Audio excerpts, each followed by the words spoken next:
김상병 어디 갔나? 김상병님께서는 화장실에 가셨습니다. 김상병이 네 상관이냐? 머리 박아! 예, 김상병은 화장실에 갔습니다. 김상병이 네 친구냐? 머리 박아!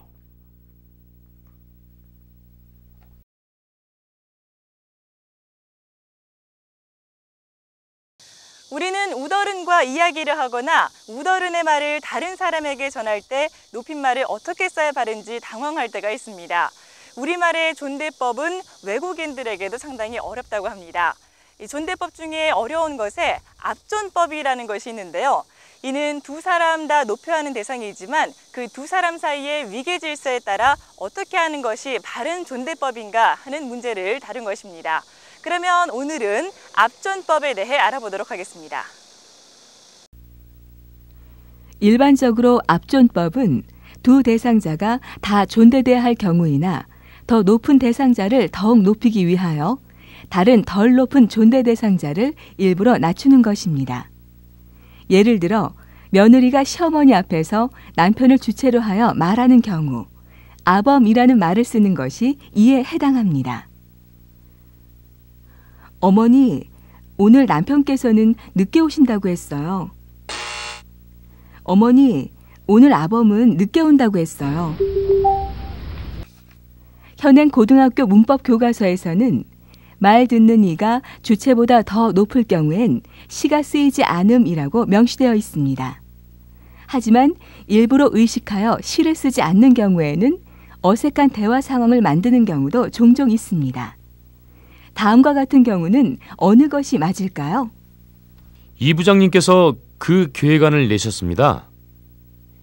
이 부장이 그 계획안을 냈습니다.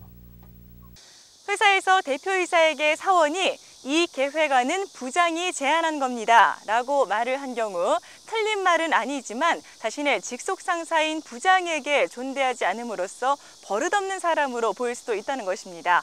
따라서 실제로는 다음과 같은 절충안을 많이 사용한다는 것이죠. 가족 간에는 압존법을 쓰지만 친족, 사제, 직장 내 직원 간에는 압존법은 지켜지지 않아도 좋습니다. 말하는 이보다 높은 인물이면 그대로 높임 표현을 쓰되 깨서를 뺀 조금 벗어난 절충적 방식을 적용합니다. 즉, 상대에서 느껴지는 친밀도와 격식에 따라 조금씩 다르게 적용되고 있습니다. 이 부장님이 그 계획안을 냈습니다. 이 부장이 그 계획안을 내셨습니다. 오늘날 높낮이 말시법이 단순화, 간소화되어감에 따라 압존법은 그 기준에서 일탈하고 있습니다.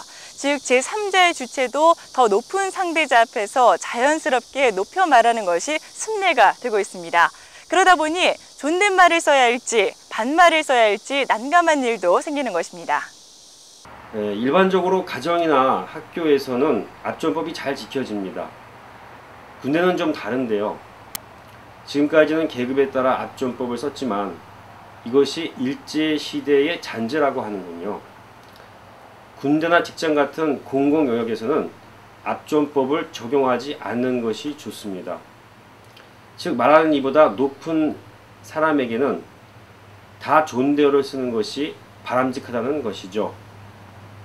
국립국어원의 표준합법 해설에서는 직장에서 윗사람에 관해서 말할 때 듣는 사람이 누구든지 시를 넣어서 말하는 것이 원칙이라고 합니다.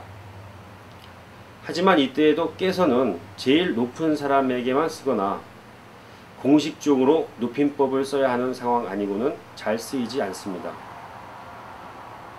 요즘 핵가족화 되면서 점점 가정에서도 압존법이 흐려져 가고 있는데요. 압존법을 가정에서 사용하는 것이 좋지만 압존법을 사용하지 않는다고 해서 틀린 것은 아니며 상식적으로 납득이 되는 상황은 허용하는 추세입니다. 네, 이상 오늘 압존법에 대해서 살펴봤습니다. 여러분도 직장에서 상사와 대화를 할 때가 곧 다가올 텐데요. 그때 어떻게 말하는 것이 옳은지 이제는 아시겠죠? 참, 군대는 규율이 참 엄하고 상하관계가 분명한 곳인데 여기서는 말하기가 쉽지 않겠네요. 사랑받는 신참이 되기 위해서 고참에게 어떻게 말하면 좋을지 한번 고민해 보세요. 할아버지, 아버님께서 가신다는데요?